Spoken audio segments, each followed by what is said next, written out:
I'm truly honored and privileged to join you this afternoon and to be able to preside over the official closing ceremony of the 46th ISOCARP Congress, and as you have actually heard repeatedly, the first of its kind to be held in sub-Saharan Africa.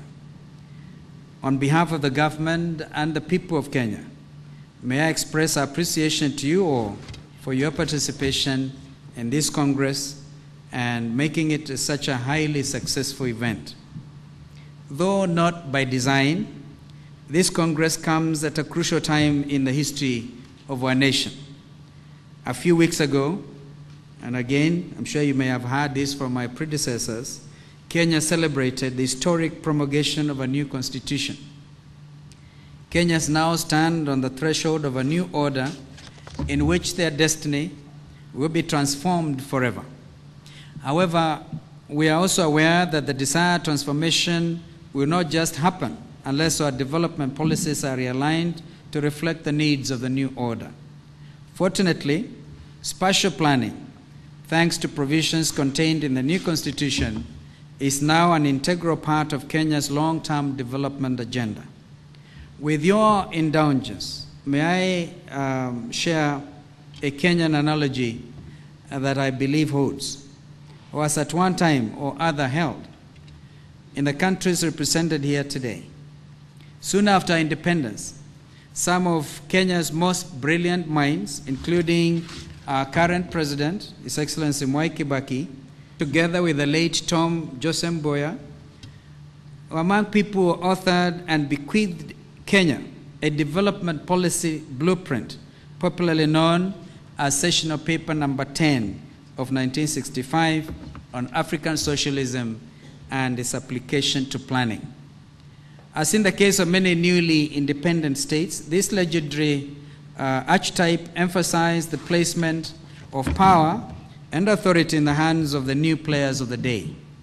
Along the way, however, those charged with the execution of the blueprint, buoyed by euphoria of our newfound freedom, pushed fiscal planning to the background, thus opening and foreseen floodgates of ad hoc allocation, adjudication, and use of fiscal resources. As a result, a culture of unsustainable and intrusive acquisition and use of land crept in. With it came uncontrolled development of our infrastructure. The sad ending has been marginalization of the poor and unsustainable development, especially of our urban centers. Many years have gone by since independence, and perhaps it is in order to remind ourselves that sustainability is about continuity of an acceptable standard of living of the citizenry. Professor Peter Oberlander, the founding father of the UN Habitat, was spot on his assertion that, and I quote, "The city is humanity's greatest achievement.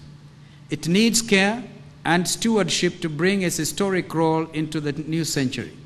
It is an enduring artifact, a resilient organism. The city is fragile, yet a robust global partner in social, economic, and environmental progress," end of quote. When city systems fail, the effects are far-reaching, a fact corroborated by Mr. Stingson, the president of the World Business Council for Sustainable Development, who stated thus, and I quote, "Business cannot succeed in a society that fails," end of quote. In this regard, glaring dichotomy in wealth distribution is a red flag and prerequisite to chaos, especially in urban centers, that must be addressed with urgency to be able to avoid anarchy.